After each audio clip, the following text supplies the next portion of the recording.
Sir నమస్కారం sir. నమస్తే అండి. సార్ రీసెంట్‌గా ఒక డాన్స్ షోలో అప్పటి 'మాయాబజార్‌లో' హిట్ సాంగ్ అయిన 'ఆహా నా పెళ్ళంట ఓహో నా పెళ్ళంట' అనే సాంగ్‌కి ఒక లేడీ కంటెస్టెంట్ ఆ షోలో డాన్స్ చేశారు. ఇప్పుడు ఆ డాన్స్‌ని చూసి అటు నెటిజన్స్ అయితే ఆశ్చర్యపోతున్నారు. సో, అదొక ఐకానిక్ సాంగ్. ఈ స్టెప్పులు చూస్తే ఇవన్నీ కూడా బూత్ స్టెప్పుల్లా ఉన్నాయి. ఐకానిక్ సాంగ్‌ని చెడగొట్టేశారు వీళ్ళు. ఇప్పుడు ఇటువంటి స్టెప్స్ ఆ సాంగ్‌కేయడం ఏంటి అని చెప్పేసి విపరీతంగా దాన్ని ట్రోల్ చేయడం, విమర్శించడం మనం చూస్తూ ఉన్నాం సార్. మరి ఆ సాంగ్, ఆ స్టెప్స్ మీరు చూసారు కదా! సో, మీకెలా అనిపించింది? మీరేం చెప్తారు సార్ దాని పట్ల? అంటే మారిన అభిరుచిగా చూడాలి. హ్మ్. మారిన అభిరుచి అంటే ఒకసారి ఎప్పుడో కీరవాణి గారు అన్నాడు. హ్మ్. ఆయన 'బంగారు కోడి పెట్ట' లాంటి పాటలు చేస్తున్న టైంలో కొంతకాలం తర్వాత అంటే ఒక 30, 40 ఏళ్ల తర్వాత ఆ రోజుల్లో 'బంగారు కోడి పెట్ట' అని ఒక అద్భుతమైన ట్యూన్ చేశాడు మ్యూజిక్ డైరెక్టర్ గారు అని చెప్పుకుంటారు అని అన్నాడు ఆయన అప్పుడే. అలా అప్పటి అభిరుచి అది. అంతకుముందు చక్రవర్తి గారి మీద చాలా విమర్శలు ఉండేవి. సంగీతాన్ని చాలా ఇబ్బంది పెడుతున్నాడు ఇతను, సినిమా సంగీతాన్ని అధమ స్థాయికి తీసుకెళ్ళిపోతున్నాడు అని. అలా ప్రతి సందర్భంలోనూ ఎవరో ఒకరు ఇలాంటి విమర్శలకి గురవక తప్పింది కాదు. అలాగే డాన్సర్ల విషయంలోనూ, డ్యాన్స్ షోలకి సంబంధించి, అలాగే ఈ దీనికి అంటే సింగింగ్కి సంబంధించి, పాడటానికి సంబంధించి రకరకాల రియాలిటీ షోస్ చూస్తున్నాం మనం. వాటిలో చాలా పాటలని చాలా ఇబ్బందికరంగా పాడేస్తున్నారు కూడా. పాడేస్తున్నారు, జనాలు దాన్ని ఎంజాయ్ చేసేవాళ్ళు చేస్తున్నారు, ఇబ్బంది పడేవాళ్ళు పడుతున్నారు. అది వారి వారి అభిరుచులకు సంబంధించిన గొడవ. ఇక్కడ అహనా పెళ్ళి అంటే అహనా పెళ్ళి అంట అనేటువంటి పాట, దాని సందర్భము, అలాగే ఆ పాటను ట్యూన్ చేసినటువంటి వారు, రాసిన వారు, వారికి ఏ స్పిరిట్తో రాశారు, ఎలా ట్యూన్ చేశారు అనేది ఒకసారి చరిత్రలోకి వెళ్ళి చూస్తే అది కేవీ రెడ్డి గారి దర్శకత్వంలో వచ్చినటువంటి సినిమా. తెలుగు సినిమాకి సంబంధించి ఆయన్ని దర్శకులపతి అంటారు. డైరెక్షన్ అనేది ఒక యూనివర్సిటీ అయితే ఆయన ఒక కులపతి లాంటి వాడు అనేది ఆయనకి ఇచ్చినటువంటి ఒక గుర్తింపు. ఆయన డైరెక్షన్లో వచ్చినటువంటి సినిమా అది. పింగళ నాగేంద్రరావు గారు రాసిన పాట అది. ఘంటసాల గారు ట్యూన్ చేశాడు. ఆ సినిమాకి ఇద్దరు మ్యూజిక్ డైరెక్టర్లు, రాజేశ్వరరావు గారు, ఘంటసాల గారు. ఈ పాట ఘంటసాల గారు ట్యూన్ చేసిందే. ఇది కొంచెం ఒక విచిత్రమైన సందర్భంలో వచ్చే పాట ఇది. అంటే శశిరేఖగా ఘటోత్కచుడు వచ్చిన తర్వాత అప్పటి వరకు పెళ్లి చేసుకోనని మొరాయిస్తున్నటువంటి అమ్మాయి పెళ్లి చేసుకుంటాను అనటం, ఆ ఆనందాన్ని వ్యక్తం చేసేటువంటి సందర్భం కోసం క్రియేట్ చేసినటువంటి పాట ఇది.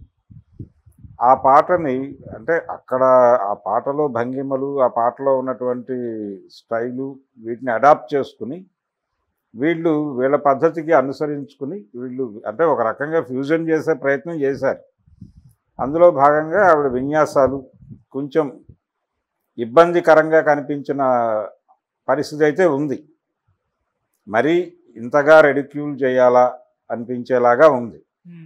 అయితే ఇంకొక సెన్స్లో చూస్తే, ఇంకో సెన్స్ అంటే దాన్ని అలాగే ప్రజెంట్ చేయాలని ఏముంది, వీరికి ఇలా అనిపించింది, ఇలా ప్రజెంట్ చేశారు, ఇది చూడగలిగితే చూడాలి, లేదంటే పట్టించుకోకూడదు, పట్టించుకోకపోవడం మంచిది అని అనుకోవడం బెటరు అనే పరిస్థితి అది కూడా అనిపించింది నాకు అది చూడగానే. ఇగ్నోర్ చేస్తే పోతుంది కదా, ఇలాంటివి ఇంకా రావచ్చు అని. అంటే నందమూరి బాలకృష్ణ గారు శివశంకరి పాట పాడి జనాలని అలరించారని ఆయన అనుకున్నారు, కానీ చాలామంది భయపడ్డ సందర్భం కూడా ఉంది. ఇది కూడా అలాంటిదే.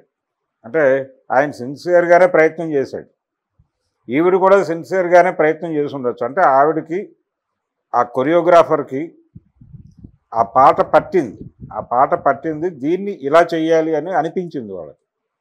ఈ అనిపింపజేయటం అనే ప్రయోజనమైన చేసింది కదా ఆ పాట. వాళ్ళకు ఒక మూమెంట్ని తెచ్చింది.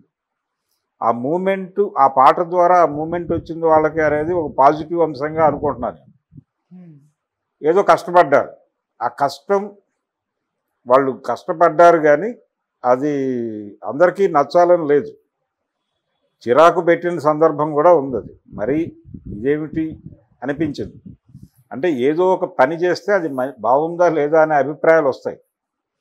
అలా మొండిగా చేసేసినటువంటి ఒక ప్రయత్నం, ఇది రాక్షస ప్రయత్నం అంటారు కదా మామూలుగా, అలాంటి ఒక దారుణం.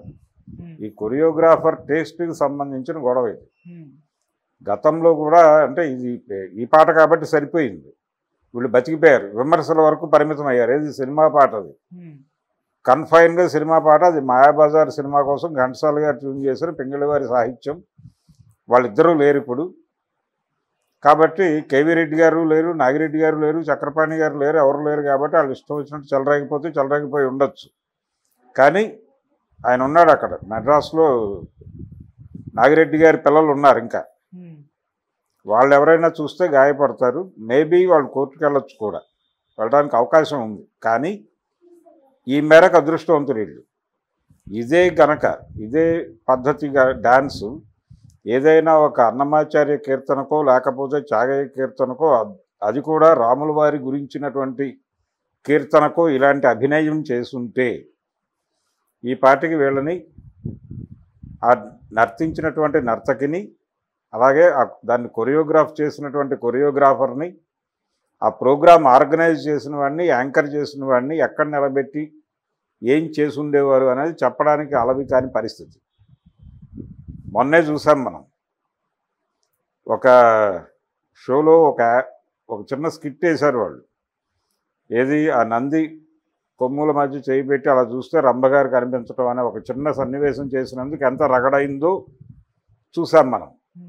అదే ఏ త్యాగరాజ స్వామి వారి కీర్తనకో, ఆయన రాముల వారి మీద ఏ జగదానంద కారకానో తీసుకుని ఈ పద్ధతిలో అభినయం చేసుంటే వీళ్ళ పరిస్థితి ఏమైపోయేది ప్రపంచంలో? సినిమా పాట కాబట్టి బతికిపోయారు. సినిమా పాటల్ని రెడిక్యూల్ చేస్తే ఎవరు అడిగేవాళ్ళు లేరనే ధైర్యం కదా వీళ్ళకి. కానీ ఆ పాటకు ఆ సినిమాకే ఒక గౌరవం ఉంది. తెలుగు సినిమాకి సంబంధించి ఇప్పటికీ స్క్రీన్ ప్లేకి సంబంధించిన టెక్స్ట్ బుక్ ఆ సినిమా మాయాబజార్ అనేది. అంటే పాండవులని తెర మీద చూపించకుండా పాండవుల కథని తెర మీద చెప్పగలగటం అనేటువంటి ఒక అద్భుతమైన స్క్రీన్ ప్లే జిమ్మిక్ ఉంది ఆ సినిమాలో. కేవీ రెడ్డి గారు సాధించినటువంటి ఒక అద్భుతమైన విజయం అది. అలాంటి సినిమాని, అంటే తెలుగువారు ఎప్పటికీ చెప్పుకునేటువంటి సినిమా అది, ఒక ప్రైడ్ అన్ని విధాలుగా, టెక్నికల్గా కావచ్చు. ఇప్పటికీ ఆ సినిమాలో షార్ట్స్ ఎలా తీశారనేది పెద్ద చర్చనీయాంశమే. లాహిరిలో పాట అక్కినేని నాగేశ్వరరావు గారు అది మిట్ట మధ్యాహ్నం తీశారని చెప్తే ప్రతి ఒక్కళ్ళు ఆశ్చర్యపోవటమే. అంటే మార్కస్ బార్ట్లే గారు ఏ లెవెల్ కెమెరా వర్క్ చేశారు ఆ సినిమాకి అనేది ఇప్పటికీ ఆ ట్రేడ్లో చర్చనీయాంశమే అది. అలాగే ఆ సినిమా సాహిత్య రచన, ఆ సినిమాలో నిజానికి చాలామందికి తెలియని విషయం ఏంటంటే మాయాబజార్ సినిమాకి స్వతంత్రోద్యమానికి కూడా సంబంధం ఉంది. స్వతంత్రోద్యమం తాలూకా ఇన్ఫ్లుయెన్స్ ఉంది ఆ సినిమా మీద. అంటే జాతీయ విద్య, మెకాలే విద్యా విధానానికి వ్యతిరేకంగా జాతీయ విద్యను ప్రతిపాదించాలి అనే ఉద్దేశంతో మచిలీపట్నంలో కోపల్ల హనుమంతరావు గారి నేతృత్వంలో ఏర్పడినటువంటి ఆంధ్ర జాతీయ కళాశాల స్పిరిట్ మాయాబజార్లో ఉంటుంది. అంటే అందులో ఘటోత్కచుడు ఆశ్రమంలో రమణారెడ్డి గారి ఆధ్వర్యంలో నడిచేటువంటి గురుకులం సెటప్ అంతా బందర్ నేషనల్ కాలేజీ ఐడియాలజీ తీసుకెళ్ళి అక్కడ పోసారు. ఇంతగా సామాజికంగా అంతగా కనెక్ట్ అయిపోయిన సినిమా అది, అంత గొప్ప వాల్యూస్తో నడిచినటువంటి సినిమా అది. అందులో పాటలు తీసుకొచ్చి ఇలా రెడిక్యూల్ చేయటం అనేది చాలా ఇబ్బంది పెట్టే అంశమే. ఏది సీరియస్గా సినిమాని పట్టించుకుని అభిమానించేవారికి. ఆ సినిమా షష్టి పూర్తి జరిపితే, అంటే 60 ఏళ్ల తర్వాత ఆ సినిమా స్క్రీనింగ్ వేస్తే, ఎక్కడ లామాకాన్లో, తర్వాత అపోలో హాస్పిటల్స్లో వాళ్ళ ఆడిటోరియంలో వేస్తే కిక్కిరిసిన ప్రేక్షకులతో నడిచింది అది 2 చోట్ల. అటువంటి ఆదరణ ఇప్పటికీ ఉంది. ఈ జనరేషన్ వాళ్ళకు కూడా అది ఒక టెక్స్ట్ బుక్ లాంటి సినిమానే అన్ని విధాలుగా. స్క్రీన్ ప్లేకి సంబంధించి, సినిమా టేకింగ్కి సంబంధించి, ఎడిటింగ్కి సంబంధించి ప్రతి అదొక బెంచ్ మార్క్ క్రియేట్ చేసిన సినిమా అది. అలాంటి సినిమాలో పాటలు రెడిక్యూల్ చేయటం, ఆ చిత్రాన్ని అపహాస్యం చేసే పద్ధతిలో వ్యవహరించటం, ఇది కొంత ఇబ్బందికరమే. కానీ ఇది అభిరుచికి సంబంధించిన సమస్య. ఇలా నర్తించడానికి తగిన పాట ఏమిటి అని వెతుక్కుంటూ వాళ్ళు ఈ పాటను చూస్ చేసుకున్నారు. ఓకే. ఈ పాటలో ఈ అతి చేయటానికి ఒక అవకాశం ఉంది.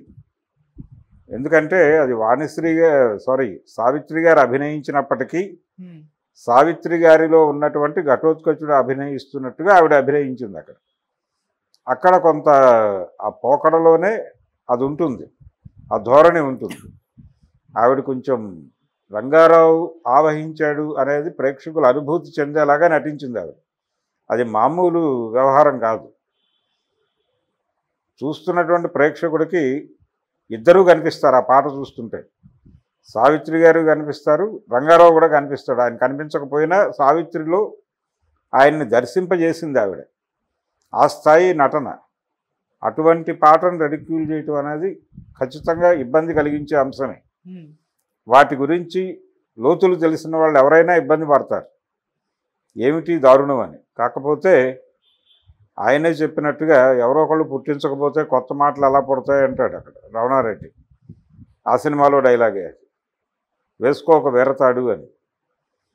ఎవడైనా ఏదన్నా బాగా చెప్తే వీడికి ఒక వీరతాడు వేయండి అంటాడు ఆయన. అలా ఈ డైరెక్టర్కి కూడా ఒక వీరతాడు వేయాలి. ఈ పాట అంటే ఆ పాటని కంపోజ్ చేసినటువంటి కొరియోగ్రాఫరు, ఆయన అర్థించిన నటీమణి, వీళ్ళందరికీ కూడా వీరతాళ్ళు వేయాల్సినటువంటి పరిస్థితి, ఒక దౌర్భాగ్యం ఉంది మనకి. ఓకే, అది కల్చరల్గా తెలుగువారి సంస్కృతిలో భాగమైపోయిన సినిమా అది మాయాబజార్ అనేది. ఆ సినిమాలో పాటలు పట్టుకుని అలా రెడిక్యూల్ చేసినప్పటికీ ఇంకా నిరసనలు వ్యక్తం కావడం లేదు బలంగా.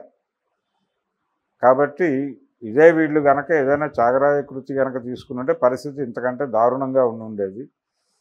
ఇక్కడికి కనీసం ఇలాంటివి చేయకండి అని చెప్పగలిగితే, ఇలాంటివి చేయటం అనేది అంటే మా భావ ప్రకటన స్వేచ్ఛకు సంబంధించిన వ్యవహారం అంటే దాని గురించి ఎవడో మాట్లాడే ఆర్గ్యుమెంట్ లేదు. కానీ దానికి ఒక స్థాయి ఉంది, దానికి ఒక గుర్తింపు ఉంది, దానికి ఒక పర్పస్ ఉంది, దాని వెనకాల కొన్ని విలువలు ఉన్నాయి. విలువలు అనేది నేను నమ్మను, కానీ నా ఉద్దేశంలో విలువలు అంటే ఆ కంట్రిబ్యూషన్ చాలా గొప్ప కంట్రిబ్యూషన్ ఉంది దాని వెనకాల. అది మ్యూజిక్ డైరెక్టర్ది కావచ్చు, సింగర్ది కావచ్చు, నటించిన నటీమణిది కావచ్చు. వాళ్ళ కంట్రిబ్యూషన్ మీద ఒక గౌరవం ఉంది సమాజానికి. ఆ గౌరవాన్ని దెబ్బతీసే పద్ధతిలో ఇది ఉంది. అందుకు ఇబ్బంది. ఓకే, అందుకని ఇలాంటి పాటలు